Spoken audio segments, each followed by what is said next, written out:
ప్రవీణ్.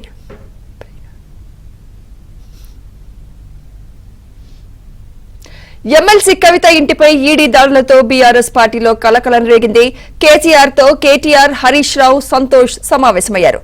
కవిత నివాసంలో ఈడీ సోదాలపై చర్చిస్తున్నారు.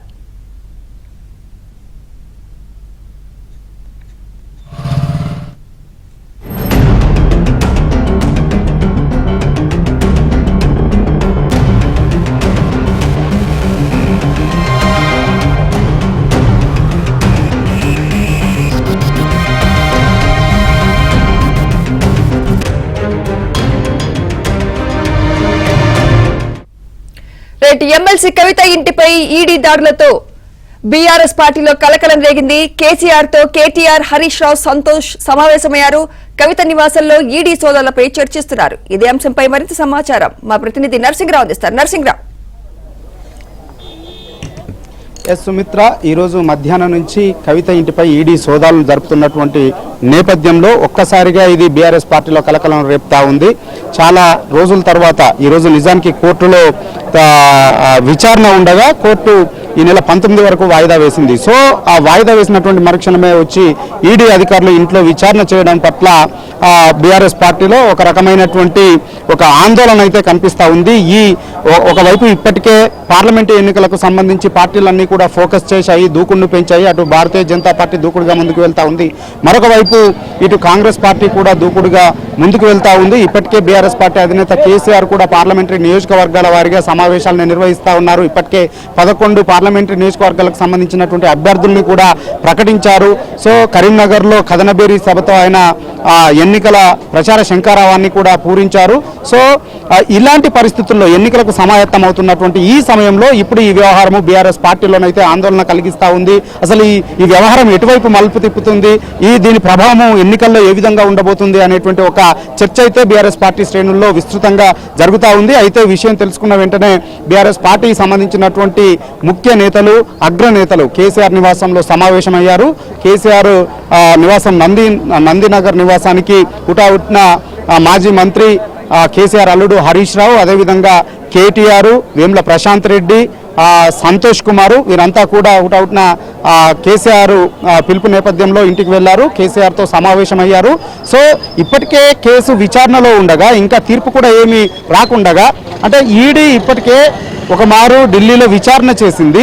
విచారణ అనంతరం మరొకసారి విచారణకు రావాలని చెప్పి కోరినటువంటి నేపథ్యంలో ఒక మహిళగా తనకి ఇంటి వద్దనే విచారణ చేసేటువంటి అవకాశం ఇవ్వాలి, రాత్రి పొద్దుపోయేంత వరకు కూడా విచారణ చేస్తూ ఉన్నారు. గతంలో నల్లి చిదంబరం కేసుకు సంబంధించినటువంటి వ్యవహారంలో అలాంటి మినహాయింపు ఇచ్చారు. సో అలాంటి మినహాయింపు తనకు కూడా ఇవ్వాలని చెప్పి కోర్టును ఆశ్రయించారు కవిత. సో ఆ కోర్టు విచారణ జరుగుతూ ఉంది, ఫైనల్ జడ్జిమెంట్ రాలేదు.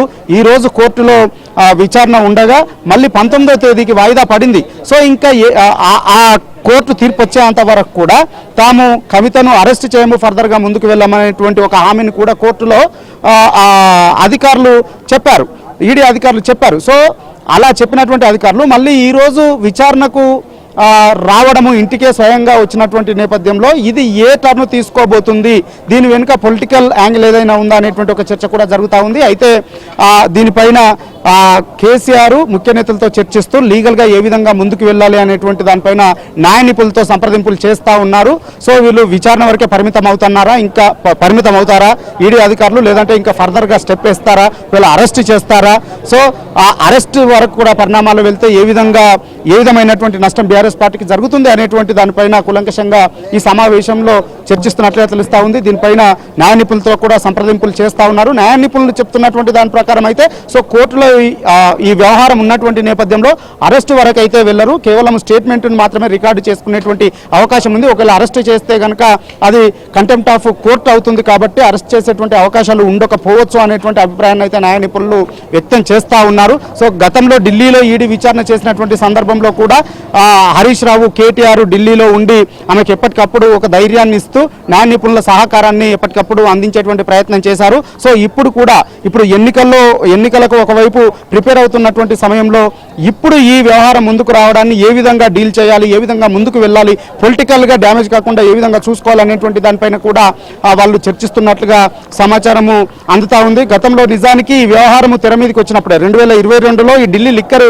స్కామ్ ఎపిసోడ్ తెర మీదకి వచ్చింది. సో అప్పటి నుంచే బీఆర్ఎస్ పార్టీ మీద తీవ్రమైనటువంటి విమర్శలు వచ్చాయి. ఇక ఆ తర్వాత కవిత అరెస్ట్ జరుగుతుంది అనేటువంటి చర్చ కూడా విస్తృతంగా జరిగింది. కానీ కవిత అరెస్ట్ కాకపోవడంతో కాంగ్రెస్ పార్టీ విస్తృతమైనటువంటి ప్రచారాన్ని చేసింది. బీఆర్ఎస్ బీజేపీ రెండు పార్టీలు ఒక్కటే, వారి లోపాయికారి ఒప్పందంలో భాగంగానే కవిత అరెస్ట్ కాలేదు అనేటువంటి విస్తృతమైనటువంటి ప్రచారము చేసినటువంటి నేపథ్యంలో గత ఎన్నికల్లో కాంగ్రెస్ పార్టీ లబ్ధి పొందింది అనేటువంటిది బీజేపీ నేతలు చేస్తున్నటువంటి వాదన. సో ఇదే విషయాన్ని బీజేపీ పెద్దలు హైకమాండ్ వద్ద కూడా చెప్పినట్లుగా తెలుస్తా ఉంది.